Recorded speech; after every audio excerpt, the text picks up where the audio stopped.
the knee. Hey, what's going on, everybody? This is Don Woolley back again with another subscriber request. This time from subscriber Daniel Galuli, who actually is a co-worker of mine. So what's going on, Dan? And as you can see, I'm back here in the Black Cells, and today I'm going to be talking to you about the big men in the story in the world of Ice and Fire, the Clegane brothers. So we have Sir Gregor Clegane and his not so little brother Sandor. Now these men have been given some of the best names in the story. Gregor is known as the mountain that rides. And just picture that. Think about how big someone has to be known as the mountain that rides. And his brother Sandor has been given the moniker of the Hound. One, because he's loyal, but two, he's also very ferocious. Now, these two men couldn't be more at odds. There's a story that Sandor has told only to a very select group of people, and that is a story of how his face was permanently disfigured. Now, when he was a boy, him and his brother were already pretty big, and I'll get into the specifics of how that could be possible to begin with, but his brother was already a squire. He was still a kid, and his brother had a toy knight. And so Sandor decides to play with the toy knight because he figures, hey, Gregor's off squiring, whatever. He's not gonna worry about this toy. And unfortunately, he was wrong. Gregor catches him playing with the toy knight and grabs Sandor by the back of his head and shoves his face into a fire, which burned him permanently on one side of his face, and also kind of destroyed one of his ears. So, unfortunately, because his father didn't want Gregor to get in trouble or to get some kind of bad reputation, he basically lied to people and told them that Sandor's bed sheets caught on fire, and that's the unfortunate story of the Hound and the Mountain, at least at that point.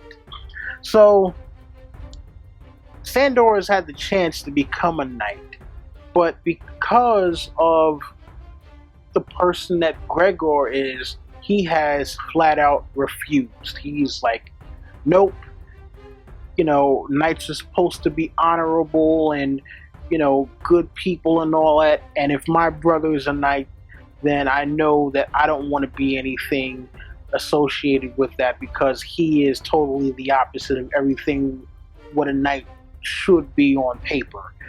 So,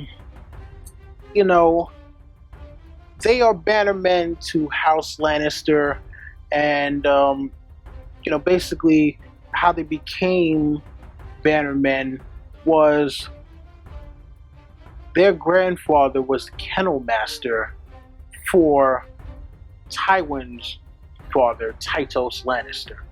One day, Tytos was about to get attacked by a lion, and they had, these three dogs. The kennel master had the three dogs.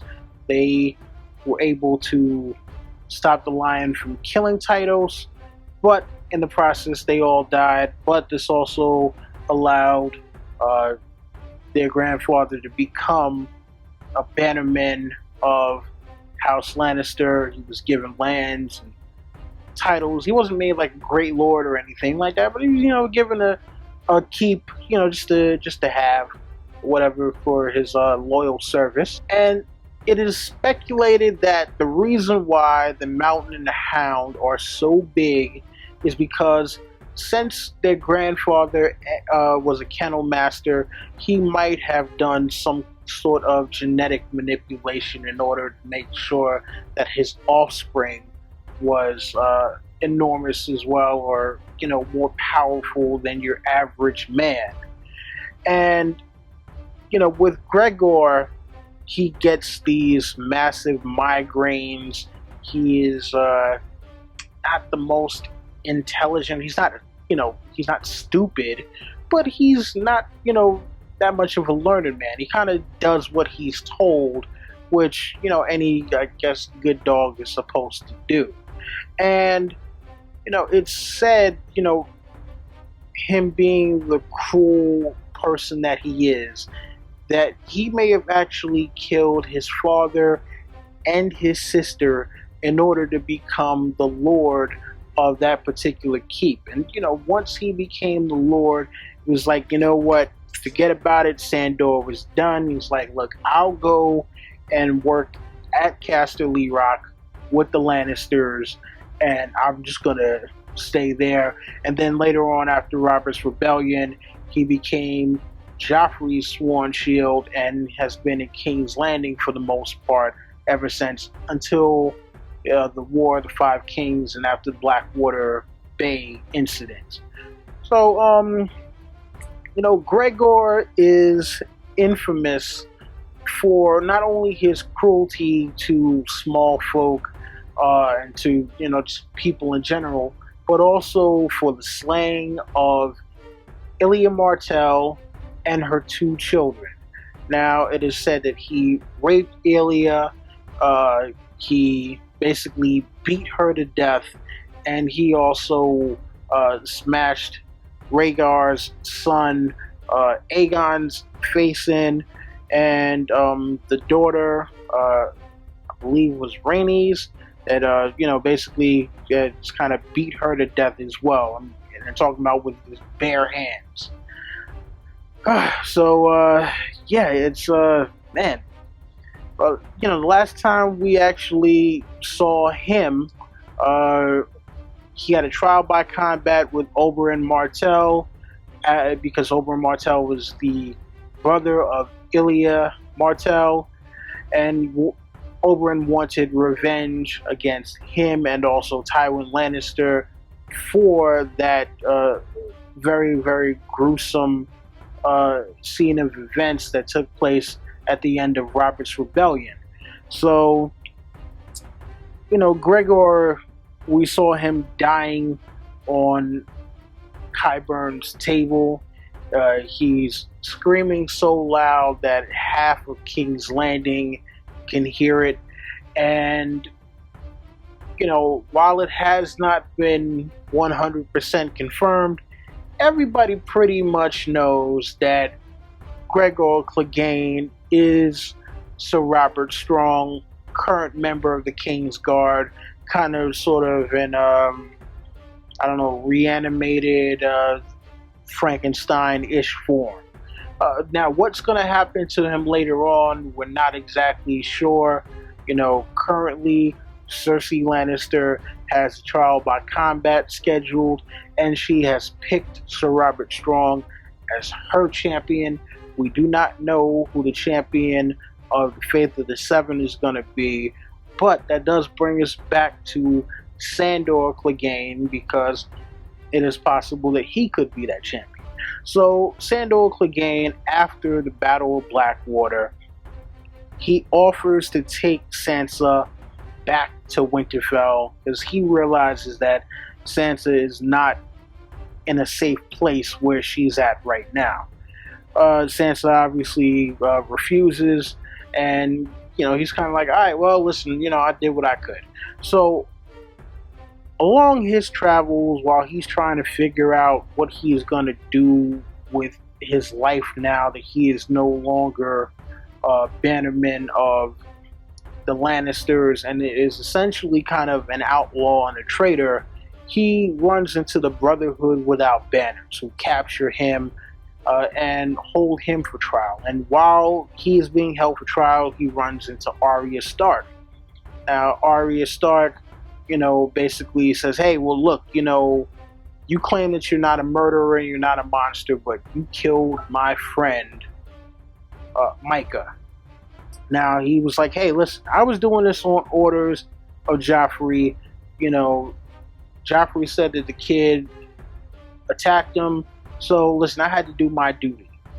And, so ultimately, he wins his trial by combat. And he later runs into Arya after Arya escapes from the Brotherhood without banners. Now, he offers to take Arya back to her family, but unfortunately Arya's family is slain at the Red Wedding, and he decides to watch over her. Then he next decides he's going to take her to her aunt in the Eyrie, but by the time he gets there, also lost opportunity. But along the way, him and Arya kind of become close. Now, one big difference from the books to the show is the battle that causes him to basically be incapacitated and for Arya to leave him. Now, in the show, they run into Brienne and Podrick.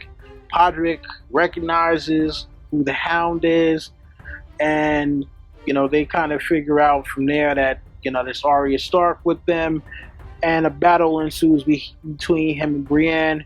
He is kind of thrown off the side of a cliff. He is left broken and bruised, and while he asks Arya to give him the gift of mercy and kill him, Arya refuses and leaves him to die. Now, in the book, Sandor and Arya are in a tavern. They get into basically a bar fight. Sandor is bitten on the neck. Arya, asks if she can clean the wound. He's like, because she wants to, burn the infection with fire, and he's scared of fire. He's like, hell no, not happening at all. And unfortunately, the wound kind of gets infected and leaves him to be incapacitated. And still the same, he asks Arya to kill him. Arya refuses, leaves him to die. Now, there is a great speculation that we have seen the Hound again in the books at the Quiet Isle, and that he is currently a man known as the Gravedigger. Now, the Quiet Isle, this is where people kind of go to repent for their sins and kind of live a life of solitude. And, there are a number of markers that we see. There's a dog there, and also there is the Hound's horse, who is basically said that, look, no one else can tame that horse except for the Hound. So if you see that horse and the horse is not being just, absolutely rambunctious and wild, then that means the Hound is somewhere in that vicinity. Now, a gentleman named the Elder Brother says that the Hound is dead, but basically people have taken that to mean that Sandor will no longer call himself the Hound, that he would just go by Sandor. And it has been greatly speculated that there is going to be a final battle between the Hound and the Mountain, known as Clegane Bowl. And this will take place, supposedly, if you believe the theory, at Cersei's trial by combat. Again, Cersei is currently being tested by the Faith of the Seven, and more specifically the Faith Militant.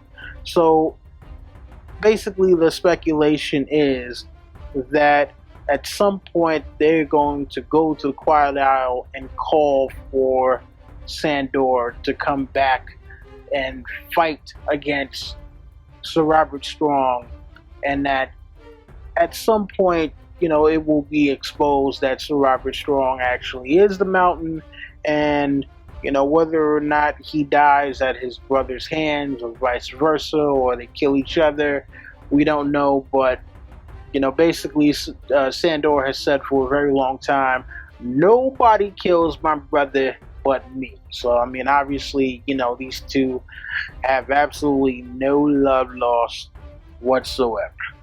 But listen, you guys let me know, what are your thoughts on the Clegane brothers? Do you like any one of them? Do you like them both? Do you dislike both of them?